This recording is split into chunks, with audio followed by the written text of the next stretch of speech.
नमस्कार, आपके मुद्दे में आपका स्वागत है। मैं हूं आपके साथ लोकेंद्र त्यागी। आपके मुद्दे में आज ऐसे मुद्दे पर चर्चा जो आप सबको झकझोर कर रख देगा। जी हां, हम बात करेंगे भोपाल के कमला नेहरू अस्पताल में हुए हादसे की, जहां आग में झुलसकर 5 बच्चों की मौत हो चुकी है। यह ऑफिशियल आंकड़ा है। सूत्र ये बता रहे हैं कि यह संख्या ज्यादा हो सकती है। इस आंकड़े के और बढ़ने की भी आशंका है। परिजनों के आरोप और शुरुआती जांच में बड़ी लापरवाही सामने आई है। उस पर यह सवाल तो बनता है कि मासूम बच्चों की मौत का जिम्मेदार आखिरकार कौन है? क्या इतने बड़े अस्पताल में एक वार्मर में आग लग जाए तो उसे बुझाने के सिस्टम हमारे पास नहीं है? और हम कहते हैं कि इन्हीं व्यवस्थाओं पर हम कोरोना जैसी महामारी पर जीत पा रहे हैं। क्या बच्चों को बचाया नहीं जा सकता था वहां पर? और इससे भी बड़ा सवाल यह कि परिवार वालों को यह नहीं बताया जा रहा कि उनके बच्चे सलामत हैं या नहीं, मिलने नहीं दिया जा रहा, गेट बंद कर दिया गया। आज चर्चा इसी पर होगी। कुछ मेहमान भी हमारे साथ जुड़ेंगे, कुछ सख्त सवाल भी होंगे, क्योंकि मामला आपका और हमारा है, आपके और हमारे बच्चों का है। पहले रिपोर्ट आप देखिए। 8 बजे आग लगी, 10 बजे बुझी है। जब तक कहाँ थे? कुछ नहीं था क्या हॉस्पिटल में आग बुझाने वाला? ये तस्वीर जो आप देख रहे हैं वो राजधानी भोपाल के कमला नेहरू अस्पताल की है, जहां सोमवार रात आग लगने से कई मासूमों की जान चली गई। हालात इतने खराब हो चुके थे कि बच्चों के परिजन चाहकर भी अपने बच्चों को नहीं बचा पाए। जानकारी के मुताबिक अस्पताल के एसएसयू में लगभग 40 बच्चे इलाज करा रहे थे, जिनके परिजन अस्पताल के बाहर मौजूद थे। इसी बीच अस्पताल की बिल्डिंग में आग लगने के बाद अफरा तफरी मच गई। आग लगने के कारण वार्ड में कई नवजात बच्चे और डॉक्टर अंदर फंस गए। रात को जो हुआ वो तो आप जान गए, लेकिन सुबह से जो तस्वीरें सामने आ रही हैं वो दिल दहला देने वाली हैं। अस्पताल के बाहर बच्चों के परिजन चीख पुकार मचाते रहे, मानो उनकी पूरी दुनिया की उजड़ गई हो। पिछले रूम में आग लगी थी। आग लगने के बाद में फिर धुआं ही धुआं हो गया। बच्चों को निकाल नहीं पाए। 1 घंटे आधे घंटे बाद निकाला तो वहाँ से फिर नीचे लेके आए 2nd फ्लोर पे। इसके बाद में वहाँ पे देखा तो ठीक ठाक था। अभी सुबह बोले धड़कनें रुक रही है, तो वेंटिलेटर की ज़रूरत नहीं थी, इसको वेंटिलेटर नहीं मिल पाया। प्रदेश के मुखिया शिवराज सिंह चौहान ने इस घटना की उच्च स्तरीय जांच के निर्देश दिए गए और दोषियों पर सख्त कार्रवाई करने की बात भी कही। निर्देश में दे रहा हूं कि फायर सेफ्टी ऑडिट मैंने पहले भी निर्देश दिए। फायर सेफ्टी ऑडिट कहाँ हुआ, कहाँ नहीं हुआ, उसकी रिपोर्ट मिली। अस्पताल में आग लगने की घटना और बच्चों की मौत के बाद अब अस्पताल प्रशासन पर भी सवाल उठने लगे हैं। लोगों का कहना है कि अस्पताल प्रशासन की लापरवाही के चलते ये घटना घटी है, क्योंकि पिछले 6 महीने में इस अस्पताल में शॉर्ट सर्किट से आग लगने की ये तीसरी घटना है। इससे पहले आईसीयू में लगे पंखे में शॉर्ट सर्किट की वजह से आग लग गई थी, जिसके बाद वार्ड में धुआं भर चुका था। लेकिन इसके बावजूद अस्पताल प्रशासन ने इस पर ध्यान नहीं दिया। इस पूरे मामले पर अब सियासत शुरू हो चुकी है। प्रदेश के पूर्व मुख्यमंत्री कमलनाथ ने क्या कहा, पहले सुनवा देते हैं। बड़ी दुखद घटना हुई है कि अस्पताल में 6 बच्चों की मौत हुई और पिछले 6 महीनों में ये तीसरी दफे ये घटना हुई है। ये लापरवाही का बिल्कुल सबूत है और हम तो दुख व्यक्त करते हैं। साथ ही मांग करते हैं कि एक हाईकोर्ट जज, एक सिटिंग हाईकोर्ट जज से इंक्वायरी करी जाए। ये साबित करता है कि इनका क्या नज़रिया, इनका क्या दृष्टिकोण है। इनको इसकी चिंता नहीं है कौन मर जाए कौन जीवित रहे, क्योंकि 6 महीने से जो फायर फाइटिंग इक्विपमेंट है वो चौपट पड़ा था और उस पर कोई कार्रवाई नहीं करी गई ठीक कराने की, उसको रिपेयर कराने की, कुछ नहीं किया गया। फिलहाल बच्चों की मौत पर सियासी बयानबाजी शुरू हो चुकी है। एक के बाद एक विपक्ष के नेता लगातार सरकार पर सवाल खड़े कर रहे हैं, तो वहीं दूसरी तरफ सरकार जांच की बात कर रही है। लेकिन उन परिवारों का क्या जिनके घर के चिराग इस हादसे का शिकार हो गए। उनके लिए तो ये हादसा जिंदगी भर का दर्द छोड़ गया। सरकार में आज बीजेपी हो सकता है कल कांग्रेस आ जाए, लेकिन सच्चाई ये कहे कि सरकारें जो भी हों, अस्पताल के हालात सुधारना किसी की प्राथमिकता में नहीं है और ये पूरे देश ने कोरोना काल में महसूस करा दिया। Team news state.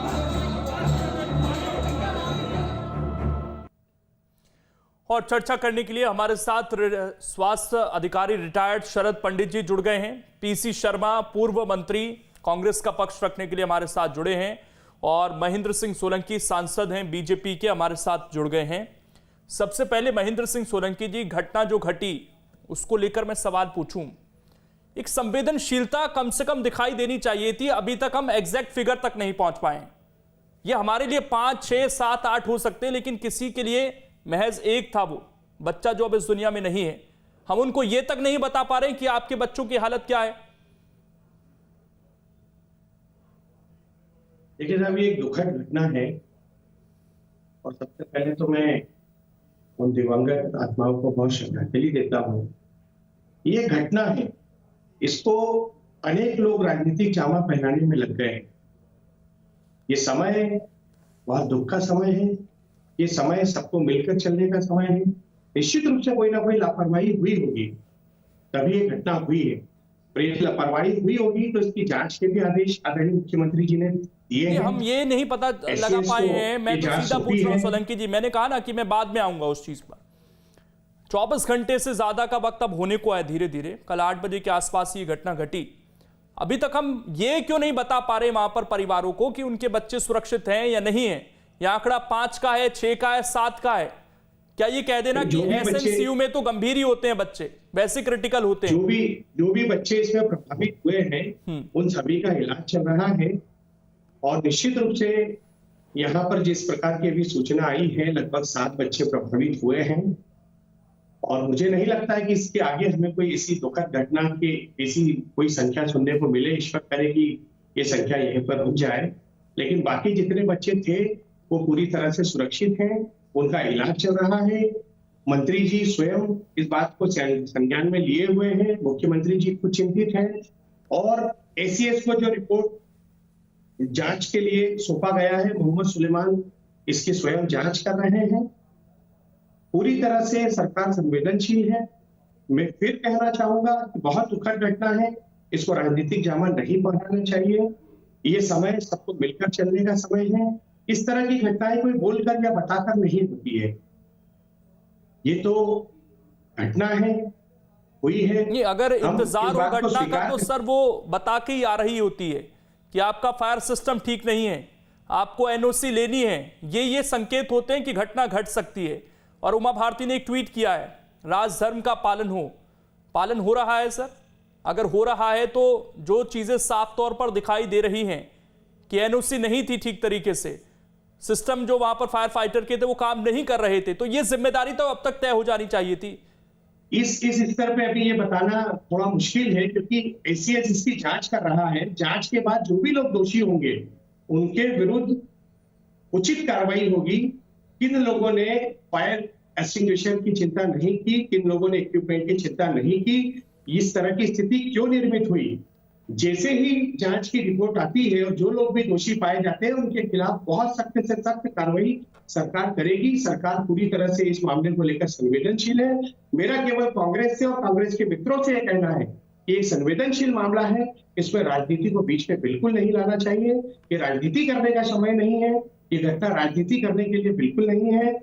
इस प्रकार की घटनाएं दिल्ली में हुई, औरंगाबाद में हुई, लेकिन ये घटनाएं जब होती हैं तो हमें उसके पहले इसका कोई अंदेशा नहीं होता।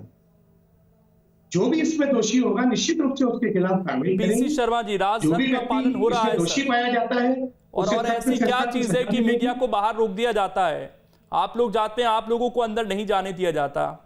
ऐसा क्या चल रहा है? रेस्क्यू का काम चल रहा है। एक मिनट, रेस्क्यू का काम चल रहा है, लोग अंडर ऑब्जर्वेशन है, लोगों का इलाज चल रहा है, इसलिए ये कारण बन सकता है। ठीक, एक मिनट सर, मैं पीसी शर्मा जी से रिएक्शन ले लेता हूं। मैं आ रहा हूं महेंद्र जी आपके पास।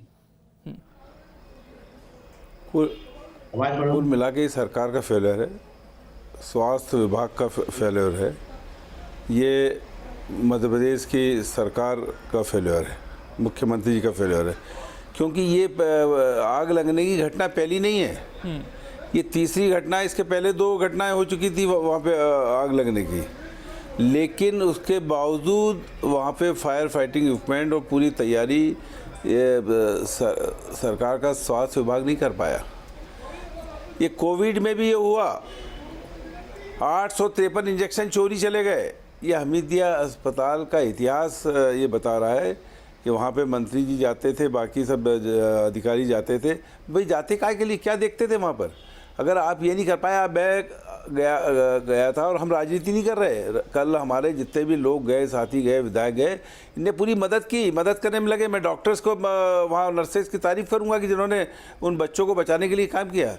लेकिन आप वहाँ पर प्रशासनिक तौर पर जो प्रबंध होना था वो नहीं हुए। हम जब वहाँ ऐसे परिवार हैं कि 2 बच्चे हुए, 12 साल के बाद हुए, उनकी जान चली गई।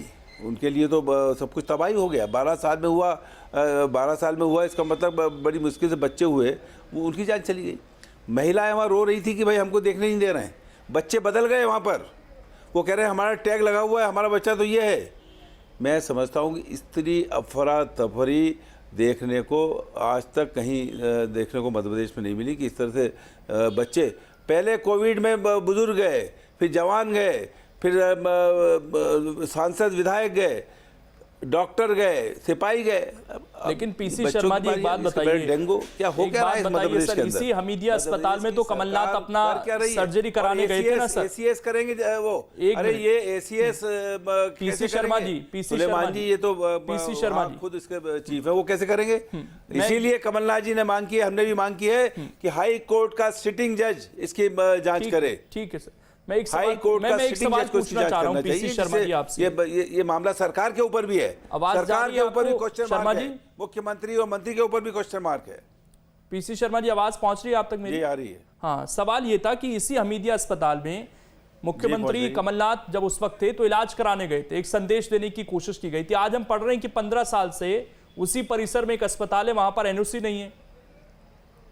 जिस अस्पताल में मुख्यमंत्री इलाज कराने जाए वहां की ये स्थिति थी, तो आपकी सरकार के दौरान भी कहां सख्ती दिखाई दी? फिर देखिए, हमारी सरकार के समय इसलिए इस तरह कोई हादसे नहीं हुए। नहीं, जब इंतजार तो फिर उसी चीज का था ना सर, जो मैंने सोलंकी जी से सवाल पूछा कि हम इंतजार कर रहे थे। ये कॉन्फिडेंस पैदा करने की कोशिश की थी। इनके इस सरकार के बीजेपी में संवेदनहीनता है। ये केवल इवेंट मैनेजमेंट करते हैं, इसके अलावा उनके पास कोई काम नहीं है। आज भी ये उन सब चीज़ों को ध्यान बटाने की बात की जा रही है। मौत के आंकड़े सही नहीं बताए जा रहे। भास्कर.com में आए कि 10 बच्चों की जान चली गई। मैं एक परिवार को जानता हूँ, यादव परिवार, उसके 2 बच्चों की जान चली गई है। वहाँ महिलाओं को मिलने नहीं दे रहे थे। कुल मिलाकर ये पूरा का पूरा सिस्टम का फेलियर है। मैं समझता हूँ कि ये कोविड के बाद से आज तक 18 महीने में सरकार ने केवल मौत के आंकड़े छुपाने का काम किया है। कोरोना में भी 2.5 लाख से ज़्यादा लोगों की जान गई, लेकिन आंकड़े छुपाने से क्या मतलब? उस माँ का क्या होगा जिसका बेटा चला गया? उस दादी का क्या होगा जिसकी पोती चली गई? भाई इनको तो सही बताओ, आज नहीं तो कल बताना पड़ेगा, जिससे ये अपने परिजनों को बता सकें। इसमें छुपाने की कौन सी बात है? इसीलिए हमने आज शांति मार्च किया, कैंडल मार्च किया, उनको श्रद्धांजलि दी और मांग की है कि हाई कोर्ट के सिटिंग जैसे जांच हो, जिससे दूध का दूध और पानी का पानी हो। 50 लाख उनके परिवारों को दिया जाए, उनके जो घायल हुए बच्चे उनके 10 लाख दिए जाए। ये 4 लाख दे दिए, कर दिए, कोई बच्चे तो वापस आएंगे नहीं, पर उन परिवारों को तो ठीक से मदद की जाए। और ये कौन गारंटी लेगा? भाई वहाँ 3री मंजिल से ज़्यादा पानी नहीं जा रहा था फायर ब्रिगेड का, वहाँ लोगों ने बताया पानी नहीं गया, जिसकी वजह से आग नहीं बुझी। और ये भी खबरें आ रही कि जो कोरोना के टाइम पे जो वेंटिलेटर्स PM केयर से आए थे, उसमें कहीं आग, उसमें विस्फोट हुआ और उससे आग लगी। इस तरह की भी बातें आ रही। ये जो भी है जवाब ये तो कयास है, ये तो कयास आना चाहिए, उसका स्टेटमेंट देना चाहिए, बताना चाहिए कि वर्चुअल स्थिति है क्या। हाँ, ये वाजिब सवाल है कि जो स्थिति है उसका पता चलना चाहिए। शरद पंडित जी, यही सवाल मैं आपसे पूछता हूँ कि कम से कम इतनी संवेदनशीलता तो हमारा सिस्टम रखे कि जानकारियां सही दे सके। वहां पर मीडिया को रोक दिया गया, सारी चीजें, रेस्क्यू चल रहा है, मैं मानता हूं उसका पूरा सम्मान कि वहां पर किसी तरह की बाधा ना हो, लेकिन फिर भी जानकारियां तो बाहर आए। बिल्कुल लोकेंद्र जी, ये बहुत ही दुखद है और इसमें जो है सिस्टम का फेल्यूर है। देखिए क्या है कि अस्पतालों में जो है ये सब फायर सेफ्टी के अरेंजमेंट, फायर सेफ्टी ऑडिट, इसके अलावा जो है ये सारी जो है वो मॉनिटरिंग के सिस्टम और डिवाइस जो हैं वो बताए गए, पर इसको जो है लोग प्राथमिकता के आधार पर नहीं लेते हैं। देखिए क्या है, जिस तरह से हम डॉक्टर्स की उपलब्धता, ऑक्सीजन की उपलब्धता, इसी तरह जो है हम लोग मेडिसिन की जो उपलब्धता, ये सब इसेंशियल कमोडिटी में मानते हैं, ठीक इसी तरह ये बहुत ही प्राथमिकता वाला मुद्दा है कि जब फायर सेफ्टी ऑडिट और मॉनिटरिंग का काम जो है वो सुनिश्चित किया जाए, इसको टॉप प्रायोरिटी में अस्पताल के कामों में रखा जाए। देखिए हर अस्पताल में एक इसके लिए कोई आदमी नामांकित किया जाए, कोई नोडल ऑफिसर बनाया जाए जो इस काम को प्रायोरिटी पे, उसके दिन भर के जो काम रहते हैं उसमें ये प्रायोरिटीज में रहे कि हम जैसे दवाइयों को चेक करते हैं, हम अन्य उपकरणों को देखते हैं, ये ठीक उसी तरह फायर जो है सिस्टम को भी जो है ओके करा जाए। आज आर्टिफिशियल इंटेलिजेंस का जमाना है, ये इस तरह की दुर्घटनाएं होना ये बहुत ही दुखद है। ये तो जो है इस तरह का हादसा हुआ है, इसको पूरी तरह से इन्वेस्टिगेट होगा, परंतु इसके साथ ही साथ जो है इसमें जो है लैप्सेस है हमारे सिस्टम में, उसको जहां जहां गैप्स हैं उनको दुरुस्त किए जाने की आवश्यकता है। तो देखिए ये जो चीजें, इसको गंभीरता से लिया जाना चाहिए।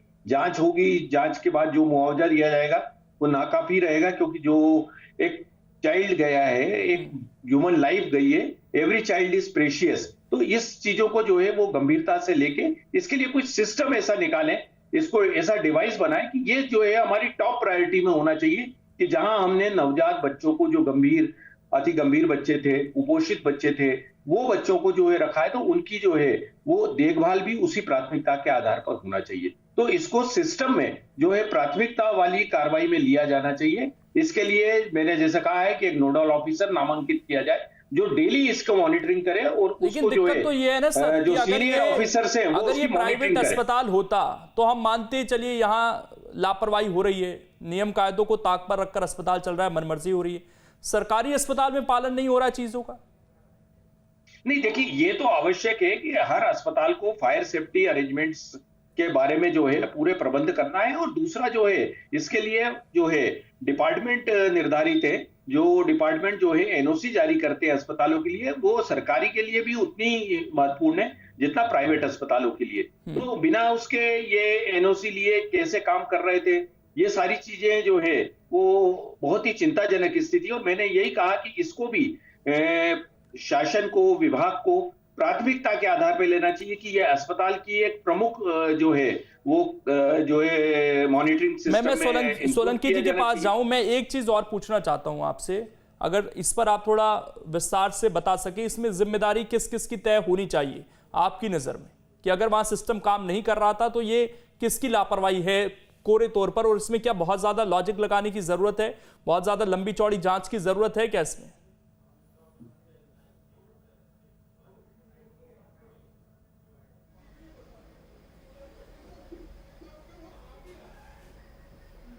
शरद पंडित जी। जी नहीं देखिए, इसमें जो है कोई ज्यादा जो है वो विवेचना की जरूरत नहीं। प्राथमिक तौर पर ये सब जो है मेंटेनेंस, संधारण का काम जो है पीडब्ल्यूडी विभाग या संबंधित विभाग करता है। जो इलेक्ट्रिक एंड मेंटेनेंस विभाग रहता है, ये उसकी जिम्मेदारी रहती है। इसके साथ ही साथ जो है अन्य जो एजेंसी जो रहती है, तो इसमें प्राथमिक तौर पर हर अस्पताल के में एक जो है एक इंजीनियर, उसके साथ ही एग्जीक्यूटिव इंजीनियर और इस तरह के लोग जो रहते हैं, ये तो प्राथमिकता के आधार पर जो है तत्काल इस पर निर्णय लेना चाहिए, और वो प्रमुख रूप से जो है इसके लिए जिम्मेदार माने जाएंगे। इसमें कोई दो राय नहीं है। तो इसलिए कार्रवाई किस पे की जाए, कहां की जाए, कब की जाए, इसमें देर करना उचित नहीं होगा। ये कुछ भी हो, पर जो है इनकी जिम्मेदारी जो थी, जो निर्माण विभाग रहते हैं, जो इस तरह के लोग जो मॉनिटरिंग करते हैं, इलेक्ट्रिक एंड मेंटेनेंस डिपार्टमेंट रहता है, ये सारी जो है जिम्मेदारी उनकी है कि उसको निर्धारित किया है। साथ ही साथ जो वहां के जो है नोडल ऑफिसर है या आरएमओ है, डॉक्टर्स हैं, उनको भी इसकी मॉनिटरिंग करना चाहिए, पर उनका रोल बाद में आता है। पहले प्राथमिक तौर पर ये जो निर्माण विभाग है, जो सिविल डिपार्टमेंट है, उसका कार्य था कि इन सब चीजों को प्राथमिकता के आधार पर देखे और रेगुलर उसकी मॉनिटरिंग करता रहे। पर दुर्भाग्य ये है कि ये जो है हमारी लास्ट प्रायोरिटी में आ जाता है, इसको बिल्कुल, नेग्लेक्ट यही किया जाता दिक्कत है, और यही इस दिक्कत वजह है। से ये दुर्घटनाएं होती ठीक, सोलंकी जी, अब सवाल ये है कि ठीक है, कोरोना के टाइम में भी चिकित्सा शिक्षा मंत्री फ्रंट फुट पर दिखाई दिए, कल भी दिखाई दिए और वो लगातार दिख रहे हैं, लेकिन स्वास्थ्य मंत्री कहाँ है सर? इतनी बड़ी घटना घट गई, स्वास्थ्य मंत्री फ्रेम में ही नहीं है, कहीं पर कोई जिम्मेदारी तय नहीं हो रही है। दूसरा ये, जो यहाँ पर हेल्थ एक्सपर्ट हैं पंडित जी, उन्होंने जो जानकारी दी कि सारी चीजें साफ हैं, फिर किस तरह की जांच चाहिए सरकार को कार्रवाई करने के लिए? पानी देखिए, हॉस्पिटल में जब घटना हुई, हमारे चिकित्सा मंत्री विश्वास सानंद जी वहां पर पहुंचे, पूरा समय पूरी रात वो वहीं पर रहे और साथ में स्वास्थ्य मंत्री जी भी पूरी चिंता कर रहे हैं। सब लोग आपस में एक दूसरे के संपर्क में हैं। मैं पीसी शर्मा जी की इस बात का भी जवाब दूंगा कि ना तो सरकार ने कोरोना में कभी आंकड़े छुपाए और ना ही हमने हमीदिया हॉस्पिटल में जो घटना हुई उसके संबंध में कभी आंकड़े छुपाए हैं। एसीएस इस बात की जांच कर रहा है, यदि सच्चाई बाहर निकल कर आती है तो ठीक, वरना मध्य प्रदेश की सरकार हाईकोर्ट के रिटायर्ड जज से भी इसकी जांच कराने के लिए पूरी तरह से तैयार और तत्पर है। हम सत्य की तह तक पहुंचेंगे। जिन अधिकारियों की गलती से यह घटना हुई है, जिन कारणों से ये घटना हुई है, उन अधिकारियों को दोषी ठहराया जाएगा, उन्हें सख्त से सख्त सजा दिलवाई जाएगी और साथ ही यहाँ पर जो कमी रही है हॉस्पिटल में, फायर सेफ्टी इक्विपमेंट और सिस्टम में जो कमी रही है उसको दुरुस्त किया जाएगा। भविष्य में इस प्रकार की कोई पुनरावृत्ति ना हो, इसके लिए पूरी तरह से सरकार प्रयास करेगी। मगर मेरा फिर से कांग्रेस के लोगों से निवेदन है कि ये घटना बहुत दुखद है। यहाँ पर सरकार और विपक्ष दोनों मिलकर ऐसे परिवार जिनके परिवारों में घटना हुई उनके साथ में खड़े रहे। मैं एक चीज पूछना चाहता हूं सर आपसे, महेंद्र सिंह, ये बहुत संवेदनशील समय है। बिल्कुल संवेदनशील है और हम संवेदनशीलता के साथ डिबेट भी कर रहे हैं आज इस पर। अगर उस एसएनसीयू वार्ड में 40 बच्चे भर्ती थे, जो जानकारी मिली, उसमें से चिकित्सा शिक्षा मंत्री ने कहा कि हम 4 बच्चों को नहीं बचा पाए। साथ ही उन्होंने एक लाइन और इसमें जोड़ दी कि एसएनसीयू में गंभीर स्थिति में ही बच्चे आते हैं, क्रिटिकल सिचुएशन उनकी रहती है, मान लेते हैं। लेकिन जब यह घटना घटी तो क्या हमें साफगोई से ये नहीं बोल देना चाहिए, जो भी सिचुएशन बनी, कि 40 भर्ती थे और इतने लोगों को हम नहीं बचा पाए? उसमें ये लाइन जोड़ने की क्या जरूरत है कि वहां पर क्रिटिकली बच्चे आते हैं? ये तो फिर ये वाली बात है ना कि हमीदिया अस्पताल में जो अग्निकांड हुआ उससे 4 बच्चों की जान गई, लेकिन 4 अन्य और बच्चे थे वो क्रिटिकल सिचुएशन में थे, इसलिए उनकी जान चली। लेकर आप ये निष्कर्ष क्यों निकाल रहे हैं कि सरकार आंकड़ा गलत बता रही है? नहीं, ये जानकारी दी गई है सर। आपने बोला 7, आपने इस डिबेट में बोला 7, ऑफिशियली अभी भी हमारे पास 4 का आंकड़ा है सर। उनकी संवेदनाएं, हमारी संवेदनाएं, हमारी पूरी भावनाएं उनके साथ हैं।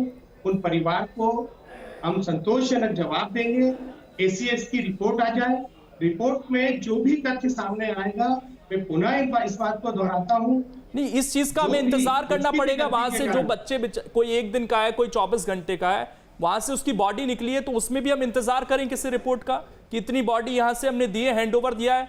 कुछ तो खबरें ये भी है, पोस्टमार्टम भी नहीं हुआ, सीधा दे दिया गया बच्चा। आप ऐसा किस आधार पे बोल सकते हैं कि सर मीडिया रिपोर्ट्स हैं सर, काफी सारी रिपोर्ट्स छपी हैं, वहां पर लोग बोल रहे हैं, बयान दे रहे हैं। जो हमेशा ये नहीं होता है कि जो सरकार बोले सर वही सत्य होता है, हमें आम लोगों की भी सुननी पड़ती है, वो भी अपने बयान दे रहे हैं वहां से। वहां पे जितने भी बच्चे प्रभावित हुए थे उनकी संख्या जो सरकार और सरकार के जिम्मेदार अधिकारी मंत्री ने बताई है वो पूरी तरह से सही है। सरकार यहाँ पे कोई आंकड़ा छुपाने नहीं लगा है। पीसी शर्मा जी हमारे साथ जुड़े हुए हैं, वो भी आंकड़ा दे रहे हैं। पीसी शर्मा जी से आखिरी सवाल, समय थोड़ा कम है, आपको सरकारी जो डिटेल्स दी जा रही है इन पर विश्वास है सर? जी, सरकार ने जो भी अभी जो भास्कर.com में तो ये आया है कि 10 की जान चली गई और ये आंकड़ा और बढ़ेगा। ये जानलेवा सरकार है और आंकड़ा छुपाऊ सरकार है। ये एसीएस से जांच करा रहे हैं, जो कि इसका खुद पार्ट एंड पार्शल है, जो खुद पार्ट एंड पार्शल है वो इसकी जांच करेंगे, ये मैं समझता हूँ। और ये बताने की कोशिश की जा रही है कि वो सीरियस थे इसलिए जान गई, ये आग लगने से जान नहीं गई। ये हर चीज़ छुपाएंगे, इनका काम ही है इवेंट मैनेजमेंट करना। मैं सोलंकी जी, सांसद हो आप, आपसे निवेदन करता हूँ प्रधानमंत्री जी को सलाह दें कि ये जो 15 तारीख का जो यहाँ बड़ा जश्न मनाने की वो की जा रही है, इस पर अभी वो लगाए, ये बच्चे यहाँ पे गए हैं 10 या जितने भी गए हैं, और जो बता रहे हैं 40-100 बच्चे एडमिट थे वहाँ पे। समय नहीं है सर, मैं इसमें रोक रहा हूँ आपके साथ, लेकिन इशू बहुत गंभीर है। इस तरह की चीजों की पुनरावृत्ति ना हो, ये हम सबका दायित्व बनता है। शुक्रिया बहरहाल आप सभी का जुड़ने के लिए। समय नहीं है इसलिए माफी के साथ आप सबको रोक रहा हूँ। छोटे से ब्रेक के लिए रुकना है, खबरें लगातार जारी।